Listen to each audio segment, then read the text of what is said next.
What is going on, my broskies? My name is Toadskii, back again, here to bring you guys yet another One Piece Treasure Cruise video, and today we're here to talk about V2 Akainu 6+. So we finally had a little bit of a break, finally get a chance to actually record some content with some of these new characters, and here we go with this man right here, Akainu, coming in with the 6+ in the recent KUZAN clash.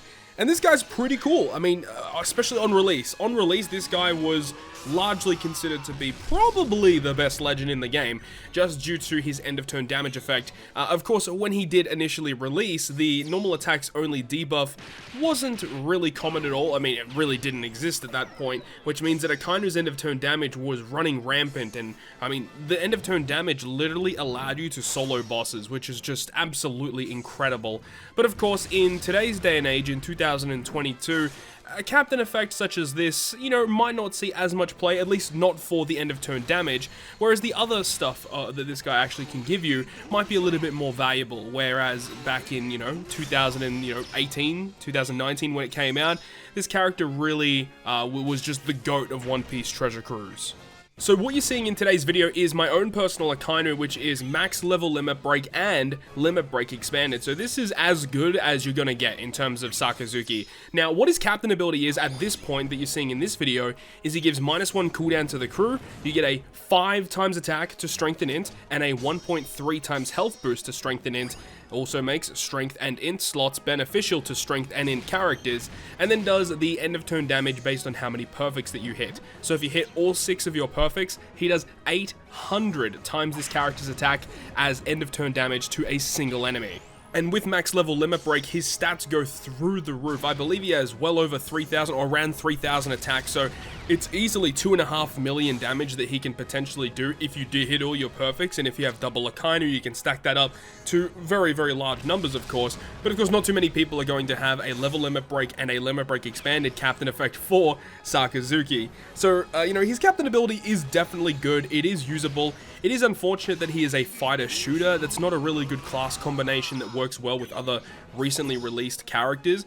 If he was like a driven or a powerhouse character, would definitely help this guy out a lot, especially if he was a powerhouse unit, as there's so many good int and powerhouse characters. But anyways, let's talk about his special ability, which also got a really nice upgrade, and with level limit break, it also does get a buffed version. So I'll talk about his buffed version, which would be 200 times his attack and typeless damage to one enemy, and I believe it goes through all defensive effects and base defense. And he also removes 3 turns of blue shield increased defense and rainbow shield % damage reduction. He also changes all slots including block into matching, and gives your strength and int characters a 2.25 times slot effect boost for 1 turn.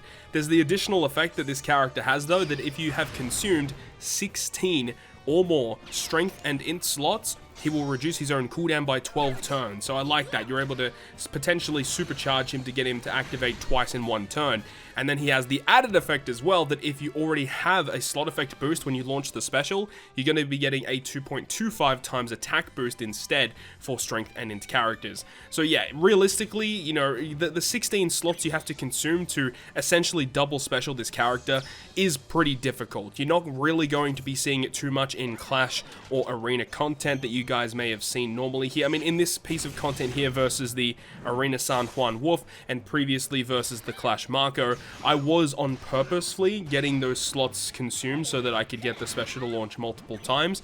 But realistically, if you're trying to farm this content for, just to farm it, just to have the unit, just to max out the special of the unit, it's not the fastest way and most efficient way to farm the content. So, that's not really going to be too useful. But in like GARP challenges and other long form content, this is going to be really, really key, as you're able to get like 6 turns of blue shield and 6 turns of rainbow shield removal, as well as an attack and orb boosting effect. I also like the fact that they've made him a damage dealing special, as you can just apply certain supports on this guy instead, which is really good. I mean, specifically because he is a fighter character and he does damage, you can have the support of Opera now, which will allow you to remove some despair. So additional utility such as that is going to be really, really key. So a lot of people are probably going to pose the question, because it's always going to be a thing in Treasure Cruise. People are always going to make comparisons between two characters. People are always going to ask this question whether they like V2 KUZAN or V2 Sakazuki better, especially looking at the super evolutions. And after using both of them throughout the past couple of months, and briefly using Akainu since his release, I do definitely prefer KUZAN super evolution over this guy. And even though their specials are relatively similar in nature, I do prefer using KUZAN, as with level limit break, I feel like he gets a much more substantial buff over what Sakazuki gets. I mean, the end of turn damage that Sakazuki has, it was the main reason why he was as good as what he was on initial release, but after we've seen that, you know, normal attacks only being one of the most common debuffs that we see in the game these days, as well as the fact that enemy HP pools are so much higher, it really devalues that end of turn damage that he applies. Plus, it doesn't really do AoE damage either, which is both a good and a bad thing, I suppose, if you look at it. But if you just compare with KUZAN, for example, KUZAN with his super evolution and level limit break and the limit break expansion gets a lot more with his captain ability. I mean, specifically, he gets like the ability to heal, which is a really unique thing that not a lot of characters have. When you heal every time you hit a perfect, he has a higher multiplier that he can achieve as well. And just overall, I do prefer that over what Sakazuki is providing, because the end of turn damage really doesn't mean that much. It is going to help you in a lot of cases, no doubt. But if we're just looking at, you know, how useful the character is going to be moving forward, especially just looking at the captain ability at the moment, then I do feel like KUZAN does have a better captain ability. However, the thing about KUZAN and Sakazuki is that they both have become amazing crewmates, because they both have special abilities that can provide a full board of matching slots to your team, as well as providing either an attack boost or an orb boost on activation, as well as giving you some slight utility, removing those debuffs by 3 turns, or the enemy buffs by 3 turns. And it is a bit of a shame that you have to consume so many slots in order to get that double special to launch. I understand why they've done it, because it is actually a pretty incredible effect if you can launch both of them in the same turn.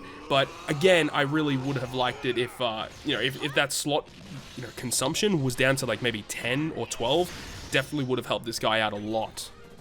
And the great thing about KUZAN that he had over what Akainu has is that the hybrid options that you have with KUZAN are much better. Whereas with Sakazuki, you are pretty restricted. There aren't like too many hybrids that I would say are like worthwhile in running. I think if you're going to use Sakazuki, you're probably going to be using him for that end of turn damage. And I think in that case, you could probably just get away with running double Akainu, because the end of turn damage is going to carry you, at least in the early stages of certain fights. So you do have that to look out for. Whereas with KUZAN, like KUZAN doesn't have like any additional gimmick like that, and he can hybrid up very, very well. And even though he can be annoying to use, where you need to hit with a side character and then a quick character, the multiplier ends up being higher, and also you get healing, which is really nice with him as well, making him even more tankier. So it just depends on what you need at the time. And I think both of these characters, just if you look at it at face value, are phenomenal super evolutions, providing amazing and honestly like required buffs for these units, as these units were very old at this point.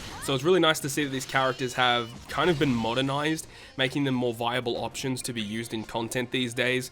So I'm really happy with the super evolutions overall. But I mean, if someone would ask me, who do I like better? Do I like KUZAN more, or do I like Akainu more? I mean, at the moment with the super evolutions, I would personally say KUZAN, but that does not discredit what this guy does. He's awesome. He's definitely going to be useful moving forward. But either way, hopefully you guys enjoyed this video. Let me know your thoughts and opinions about the super evolution of Sakazuki down below in the comment section. If you guys enjoyed the video, make sure you go ahead and leave a like. And if you want to stay up to date with all the content that I post, including more One Piece Treasure Cruise content, make sure to hit the subscribe button down below. But on that, guys, I'll see you guys within the next video.